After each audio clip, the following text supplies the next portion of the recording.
어떤 사람이 자기 짐을 지고 가다가 하나님께 불만을 털어놓는 거예요. 다른 사람들은 가벼운 짐을 지고 가는데 왜 나에게는 이렇게 무겁고 큰 짐을 주어서 나를 힘들게 합니까? 많이 들어봤죠? 네, 우리 주변에 그런 분들 많이 있어요. 다른 사람들을 보면 그렇게 뭐 큰 문제가 없는 것 같아.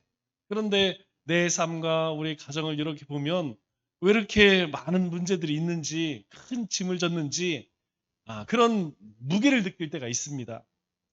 그러자 하나님께서 그 사람을 데리고 짐이 많이 가득 쌓여 있는 그곳으로 데려가세요. 그리고 하나님께서 이 사람에게 그렇게 이야기합니다. 그래, 네가 네 짐이 그렇게 무겁다고 하니까 여기 많은 짐 가운데에서 네가 질 만한 짐을 찾아서 그 짐을 지도록 해라. 그래서 이 사람이 신이 나서 짐이 쌓여 있는 산더미 같은 짐 속에서 내가 질 만한 짐을 막 찾는 거예요. 예. 얼마나 열심히 찾든지 며칠이 걸렸습니다. 그런데 며칠이 걸려도 나에게 딱 맞는 짐이 없는 거야. 고르다 겨우 짐을 딱 골랐는데 하나님께서 그 사람에게 이런 말씀하세요. 그 짐을 한번 자세히 봐라. 그 짐은 네가 원래부터 지었던 그 짐이다. 이렇게 말씀을 하셨다고 합니다. 사람은 그래요. 내 짐을 보면 더 커 보이고 무거워 보입니다. 그런데 다른 것은 작게 보이고 가벼워 보여요. 우리말에도 그런 말이 있죠. 남의 떡이 커 보인다. 이 똑같은 떡도 내 것을 보면 왜 이렇게 작은지 몰라요. 우리가 저기 짜장면을 먹을 때도 앞에 있는 사람 거는 곱빼기 같아. 내 거는 여기 조금 있는지 몰라. 그런 생각이 드는 거예요. 많은 사람들이 자신의 삶의 짐을 보면서 너무 힘들다 이렇게 불평을 많이 합니다. 그러나 사실 모든 사람이 다 똑같아요. 모든 사람들이 말을 잘 안 해서 그렇지 그 삶의 무게라는 것은 사실 이 땅을 살아가는 사람은 다 마찬가지입니다. 그렇기 때문에 우리가 어디에 집중할 것이냐, 내가 진 그 짐에 집중을 할 것이냐, 아니면 그것을 기꺼이 받아들이는 그런 마음으로 살 것이냐. 만일 내가 지고 있는 짐을 바라보면 기쁨이 있을 수가 없습니다. 나도 모르게 짜증이 나고 불평이 나올 수밖에 없어요. 내가 저 인간 만나서 자꾸 그런 생각만 들어. 그런데 이것도 하나님이 나에게 주신 삶이다라고 생각하면 여러분 어떻습니까? 아, 그것을 그냥 묵묵히 받아들이게 되죠. 사실 이것을 성경은 지혜라고 이야기합니다. 우리가 없는 것 아무리 바라본다고 해서 뭐가 나오겠습니까? 그러나 하나님이 나에게 주신 것, 그것을 바라보면 우리는 그것을 통해서 만족을 얻을 수 있게 되죠. 아, 예수님께서 12제자를 뽑으셨습니다. 그런데 그 12제자의 모습을 보면 하나같이 다 달라요. 어, 베드로로 시작해서 가룟 유다까지 그 삶의 배경이나 성격이나 그리고 그 가치관이요 다릅니다. 그럼에도 불구하고 예수님은 그들을 제자로 삼아 주셨어요. 우리는 여기에서 큰 힘을 얻습니다. 왜냐하면 우리가 주님 앞에 설 때마다 우리의 모습을 바라보면 너무너무 연약하고 부족함을 느껴요. 그럼에도 불구하고 하나님이 나를 불러주셨다라는 것은 하나님의 크신 은혜라는 것을 우리가 깨닫게 되죠. 그러면 이들을 왜 부르셨느냐? 오늘 5절 말씀 보니까 이렇게 말씀하죠. 예, 예수께서 이 열두를 내보내시며 이렇게 이야기해요. 그러니까 예수님께서 이 제자들을 부르신 이유는 이 제자들을 통하여서 예수님이 하신 그 일들을 이 제자들에게 맡기시기 위함이었다라는 것을 알게 되죠. 다시 이야기해서 이 예수님께서 열두를 부르신 것은 이 열두를 세상 가운데에 복음 들고 들어가게 하기 위함이라는 것이죠. 그래서 오늘 본문 말씀은 이 제자들로 하여금 복음을 들고 세상에 들어갈 때 그 지침에 대해서 말씀해 주십니다. 그 첫 번째 지침이 무엇이냐? 이렇게 이야기해요. 6절 말씀을 보면 너희가 이방인의 길로나 사마리아의 고을에도 들어가지 말고 이스라엘 집에 잃어버린 양에게로 가라. 이렇게 말씀합니다. 이 말씀을 우리가 언뜻 들면 이방 전도하지 말라 이렇게 오해할 수도 있어요. 그런데 예수님께서는 우리에게 먼저 우선순위를 정해주십니다. 예수님께서 우리가 신앙생활 할 때에도 어디에 더 집중해야 하느냐? 그래서 먼저 그의 나라와 의를 구하라 이렇게 말씀하시죠. 그 말씀하시기 전에 너희가 먹어야 할 것, 입어야 할 것 이거 다 아신대요. 그러나 그것보다 너희의 삶의 우선순위가 있는데 그것이 하나님의 나라와 의를 구하는 것이다.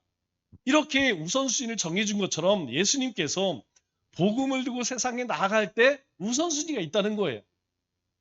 이방인들이 하지 말고 그냥 우리 이스라엘 백성들에게만 하라 이 이야기가 아니고 너희가 이방인에게 가기 전에 먼저 이스라엘 집, 즉 너희 가족들 그리고 너희 친지들 그리고 너희 동료들 너와 가까운 사람들 그 사람들에게 먼저 복음을 전하라 이렇게 말씀하시죠. 우리가 전도할 때에 가장 어려운 사람이 누굴까요? 여러분 전도할 때 가장 쉬운 사람은 모르는 사람입니다. 우리가 노방전도가 어려울 것 같지만 사실은 제일 쉬워요. 왜? 모르니까. 그리고 다시 만날 확률도 많지가 않으니까 그냥 얼굴에 철판만 깔으면 얼마든지 할 수 있어요. 예수님 믿으세요? 우리 명함 메시지? 그 사람이 기다리면 좀 할 수 있습니다. 그런데 여러분 우리 가족들은 어때요? 우리 친지들은 어떻습니까? 여러분 가까운 사람일수록 이 예수님 얘기하는 게 얼마나 어려운지 몰라요. 그 가운데서도 이 가족 전도만큼 어려운 것이 없습니다. 이게 전도의 역설이라는 거예요. 그래서 예수님께서 내가 이방인이나 아니면 사마리아 가기 전에 먼저 이 이스라엘의 집으로 가라. 내 가정에서부터 내 이웃들 그리고 내 친구나 그리고 동료들 그들에게 먼저 복음을 전해라. 그렇게 말씀합니다. 그래서 우리가 이 가까운 사람에게 정말 복음을 전하기 어려운 이 가까운 사람에게 복음을 전하기 위해서는 여러분 반드시 세 가지 일을 해야 돼요. 그게 무엇이냐면 첫째는 기도입니다. 이 기도는 사람의 마음을 움직이는 거예요. 여러분 왜 우리가 이 예비신자 이름을 붙여놓고 1년 동안 왜 이 사람들을 전도하기 위해서 가장 먼저 하는 게 뭡니까? 전도예요.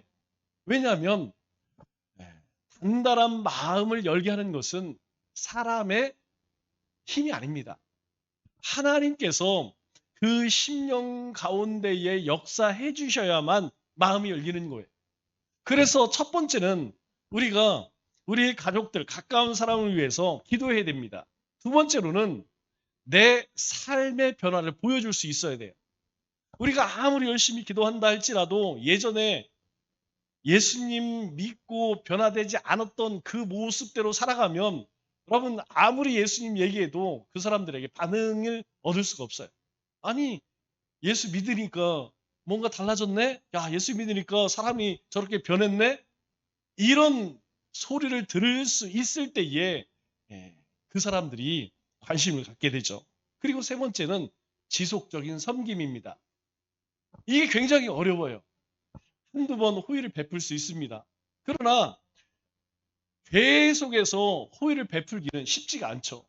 그렇기 때문에 우리가 이 가까운 사람을 전도할 때는 먼저 기도해야 하고 내가 변화된 모습을 보여줘야 되고 그리고 포기하면 안 됩니다. 지속적으로 섬김의 모습을 보여줄 수 있어야 돼요.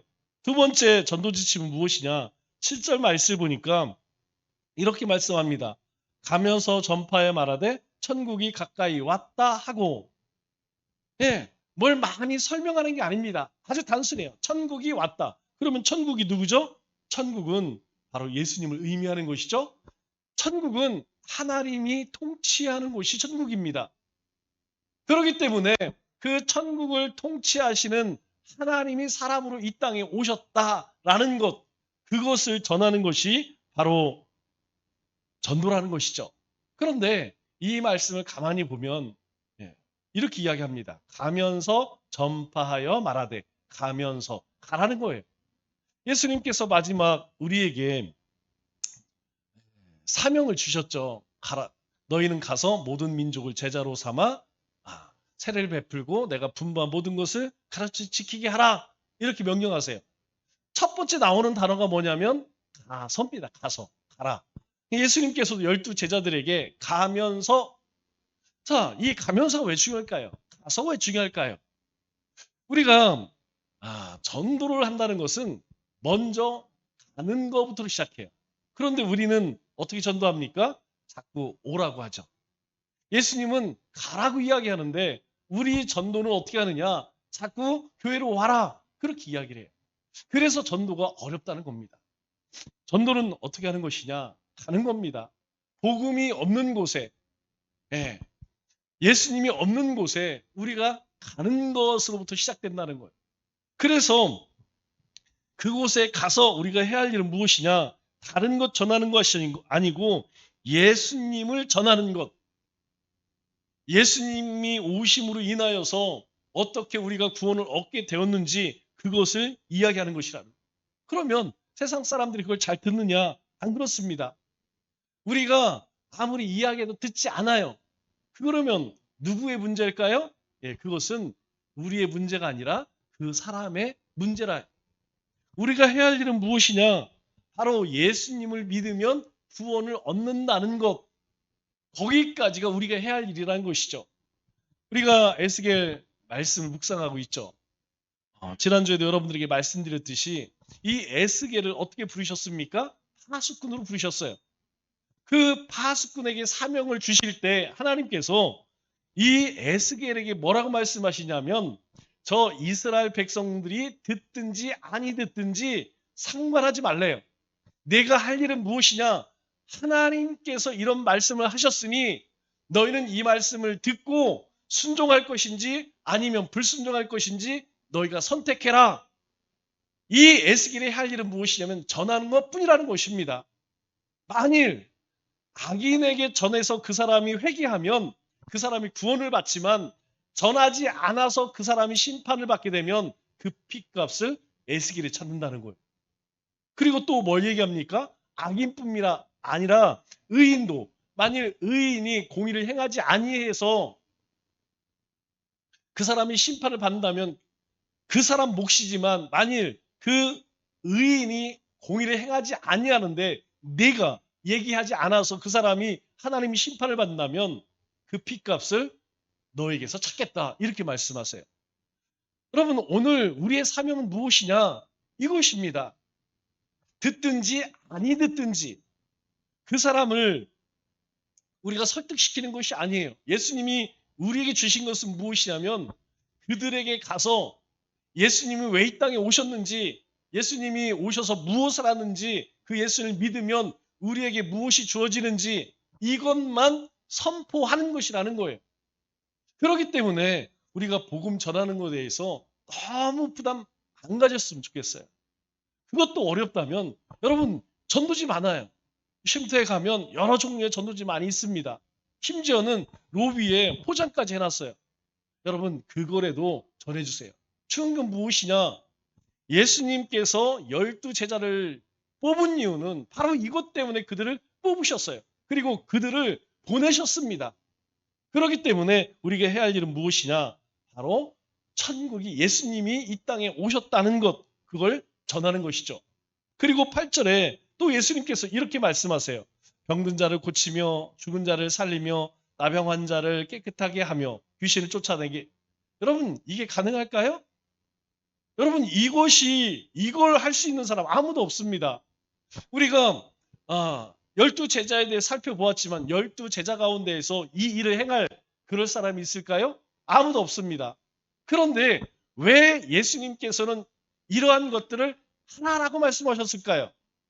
제자들에게 그런 능력이 있어서 이러한 명령을 주신 것이 아니고 바로 예수님에게, 즉 복음에 이러한 능력이 있음을 말씀해 주는 거예요. 여러분, 복음 안에는 병든 자를 고치게 합니다. 그리고 죽은 자를 살리게 합니다. 나병 환자를 깨끗하게 하고 귀신을 내쫓는 그러한 능력이 있다는 거예요. 그래서 그 복음을 전하는 것이죠. 복음이 들어가면 이러한 역사가 우리의 삶 속에 또 우리 주변 가운데 나타난다는 것이죠. 그리고 세 번째 지침은 8절 하반절 말씀을 보니까 이렇게 이야기합니다. 너희가 거저 받았으니 거저 주라. 이렇게 이야기합니다. 너희가 그냥 받았으니까 너희도 똑같이 그렇게 하라는 거예요. 여러분, 이 말씀에는 여러 가지 의미가 있는데 그 첫 번째 의미가 무엇이냐면 복음의 가치를 계산할 수 있느냐? 없다는 것입니다. 복음의 가치는 너무나 크기 때문에 어떤 값으로도 계산할 수 없다는 것이에요. 그런데 이 예수님은 하나님의 보내심으로 이 땅에 오셨어요. 시약에서 하나님으로부터 온 것은 값을 매길 수 있는 것이 없다는 것입니다. 우리가 숨을 쉬는 이 공기 뜨겁기는 하지만 이 태양 그리고 오늘 하루 또 비가 소나기가 여러 번 오더라고요. 여러분, 이것을 우리가 인위적으로 야 해야 떠라 하면 뜹니까? 해야 져라 그러면 질까요? 비가 와라 하면 비가 오고 멈춰라 하면 멈출 수 있을까요? 없습니다. 이 모든 것들은 하나님이 우리에게 주시는 것인데 이 하나님이 주시는 이것은요. 세상의 어떠한 가치로도 값을 매길 수 있는 것이 아니라는 거예요. 우리가 살아가는 모든 이 환경을 어떻게 값으로 매기겠습니까? 하나님께서 우리에게 주신 이 복음의 가치를 어떻게 값으로 계산할 수 있냐 하는 것이죠. 두 번째로는 복음이라고 하는 것은 사람의 나의 노력이나 공로로 얻어지는 것이 아니라는 거예요. 여러분, 우리가 예수님 하나님 나라의 백성이 된 것, 우리가 구원을 얻은 것, 여러분 우리 가운데 어떤 공로가 있어 얻은 것일까요? 아닙니다. 그래서 성경은 선물이라고 이야기해요. 이것은 하나님께서 우리에게 주신 선물이랍니다. 우리가 뭘 잘해서 얻은 것이 아니고 하나님이 일방적으로 주셨다는 거예요. 또 세 번째로는 우리가 똑똑하거나 잘났기 때문에 주어진 것도 아니라는 거예요. 하나님의 은혜로 주어진 것입니다. 하나님께서 우리를 불쌍히 여기셔서 우리 안에 하나님이 은혜를 내리셨기 때문에 우리가 하나님의 백성 되었다는 것이죠. 그리고 마지막으로 복음은 돈이나 대가를 주고 받는 것이 아니라는 거예요. 제가 여러분들에게 한번 말씀드렸 예전에 굉장히 큰 교회가 있었어요. 그 당시에는 이제 교회가 이제 시작될 때죠. 지금은 굉장히 큰 아마 여러분들 대전에 자주 왔다 갔다 하시면 보셨을지도 몰라. 중부경찰서 혹시 아십니까?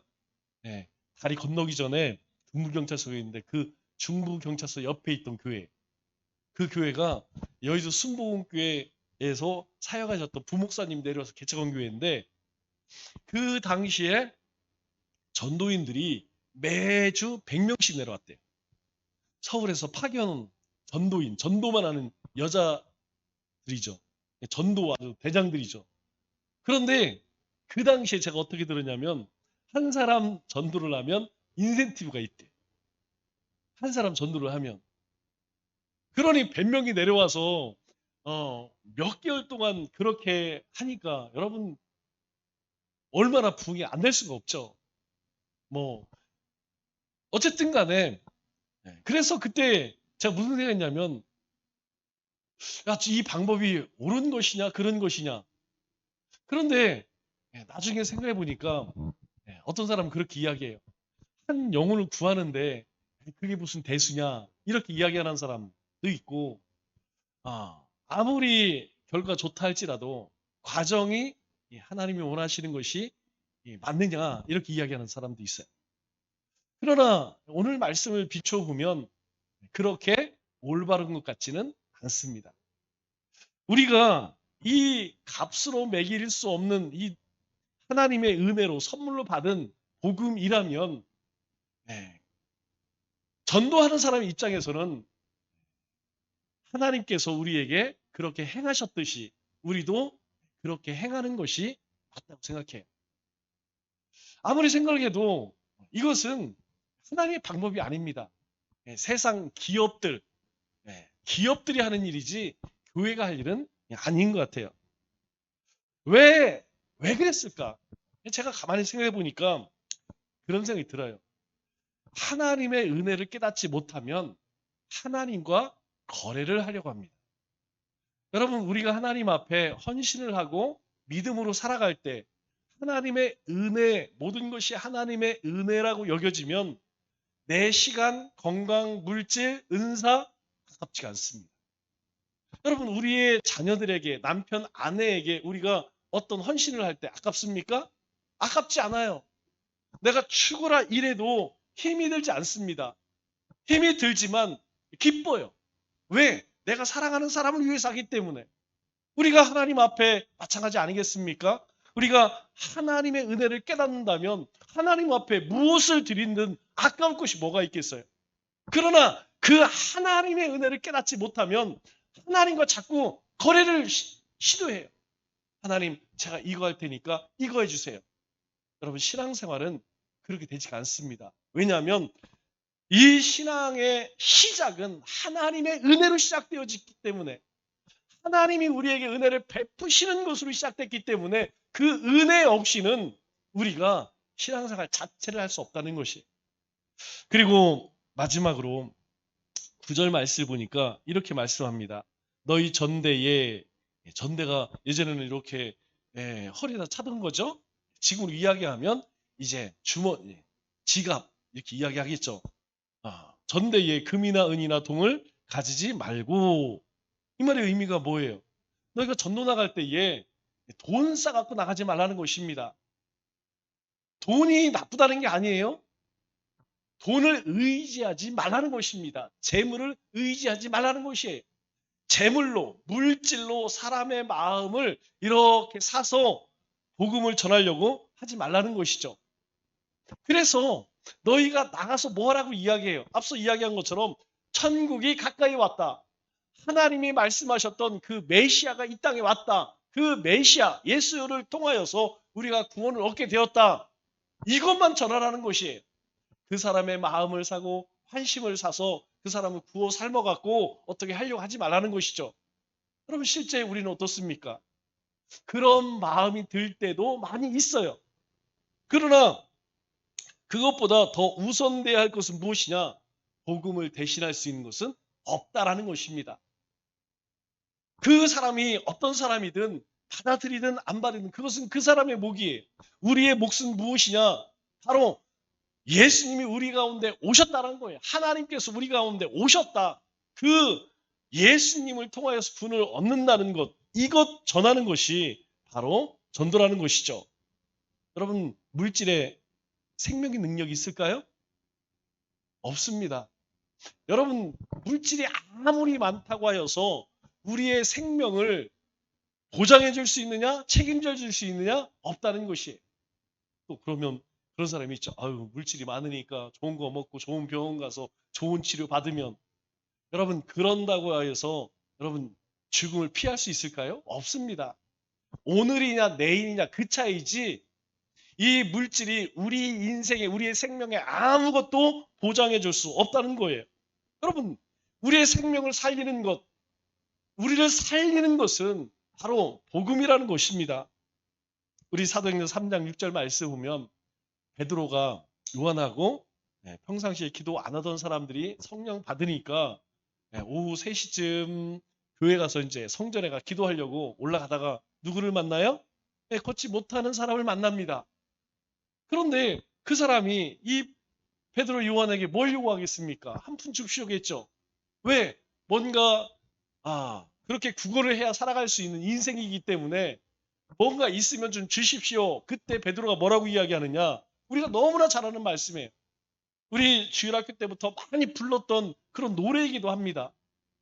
은과 금은 내게 없거니와 내게 있는 것으로 내게 주노니 곧 나사렛 예수의 이름으로 걸으라. 나는 그런 거 없어. 그러나 나에게 있는 것, 그건 뭐냐? 바로 예수 그리스도의 이름이라는 거예요. 그래서 그 이름으로, 나사렛 예수 이름으로 일어나 걸으라. 그랬더니 그 사람이 일어나 걷고 뛰며 하나님을 찬송했다. 성경은 그렇게 말씀하고 있습니다. 이게 베드로의 전도법이에요. 예수님도 마찬가지입니다. 예수님의 제자들도 마찬가지이고, 그리고 복음을 전하는 모든 이들이 가장 먼저 누구나 해야 할 것이 무엇이냐? 바로 예수 이름을 전하는 것입니다. 물질이나 다른 것을 의지해서 복음 전하려고 하지 말라. 여러분, 오히려 그렇게 하면 사람을 잃기가 더 쉽습니다. 예전에 우리는 다 그렇게 전도했어요. 예수님 믿으면 복 받아. 그러면 여러분 어떻습니까? 물론 복을 받지만 하나님이 우리가 교회에서 이야기하는 복과 세상 사람들이 이야기하는 복은 달라요. 같은 축복을 이야기하지만 우리의 축복은 구원받은 축복, 주 안에서 살아가는 하나님 나라에 대한 축복입니다. 그러네 세상 사람들은 세상적인 복을 추구하죠. 뭐 물질의 축복, 그리고 세상에서 잘 되고 자녀들 잘 되고 이런 걸 생각해요. 그러나 실제로 그렇습니까? 그렇지 않을 수도 있어요. 물론 그럴 수도 있지만 그렇지 않을 수도 있습니다. 그런 사람들이요. 그렇게 해서 교회 온 사람들, 아직까지 교회에 남아있는 사람 한 명도 없습니다. 없어요. 실망하고 떠는 예수 믿으면 뭐가 된다더니 뭐 예수 믿으면 안 돼요. 오히려 더 많은 문제들이 생겨. 그래서 그런 사람들이 나중에 뭔 얘기하느냐? 한 집에서는 두 신을 섬기면 안 돼. 우리는 불교 집안이라 불교로 가야 돼. 역시 불교가 최고야. 제가 요즘에 듣는 이야기들이에요. 네, 교회 갔더니 더 우환이 생긴대. 그렇기 때문에 10절에 이렇게 이야기합니다. 여행을 위해 배낭이나 두불 옷이나 신이나 지팡이를 가지지 말라. 물질뿐만 아니라 그 어떤 것도 내가 기대하고 의지할 만한 것이 있다면 그거 포기하라는 것, 내려놓으라는 것입니다. 이는 일꾼이 자기 먹을 것 마땅히 받는다. 이렇게 말씀해요. 우리가 주의 복음을 위해서 살게 되면 그 복음을 위해 사는 사람의 삶에는 하나님께서 마땅히 그 삶에 필요한 것을 채워주신다는 거예요. 그래서 우리 신명기 25장 4절에 뭐라고 이야기합니까? 곡식 떠는 소에게 망을 씌우지 말지니라 이렇게 이야기해요. 일하는 소에게 입에 망을 씌우지 말라는 것입니다. 일하는 소가 먹어야지 일을 힘을 쓰죠. 우리가 주님의 나라의 일을 하게 되면 그 일을 위해서 하나님께서는 우리의 삶의 필요를 채우신다는 거예요. 걱정하지 말라는 거예요. 내가 이 일을 위해서 손해볼까? 내가 이것 때문에 너무 많은 에너지나 아니면 물질 그래서 어렵게 될까? 걱정하지 말라는 것입니다. 하나님께서 그러한 하나님의 나라의 일, 그 복음을 위해 사는 인생은 하나님 책임져 주신다는 거예요. 여러분 오늘 우리가 이렇게 살 수 있었던 것이 무엇입니까? 바로 그 복음 안에 살았기 때문 아니에요? 지금도 그 복음을 위해 살고 있지 않습니까? 그렇기 때문에 하나님은 우리와 함께 하신다는 거예요. 우리를 지키신다는 거예요. 뿐만 아니라 우리의 삶을 하나님이 붙드시고 인도하신다는 것입니다. 말씀을 맺겠습니다. 하나님 먼저 복음을 들고 우리의 가족 그리고 가까운 이웃 동료들에게 찾아가라고 말씀합니다. 그리고 거저 받았으니 거저 주라고 말씀하세요. 아무것도 의지하지 말랍니다. 오직 성령을 의지하라고 말씀해. 남은 3일도 하나님께 받은 구원의 은혜와 사랑을 품고 때를 얻든지 못 얻든지 힘써 복음을 전하는 우리 믿음의 권속들 되시길 주님의 이름으로 축원합니다.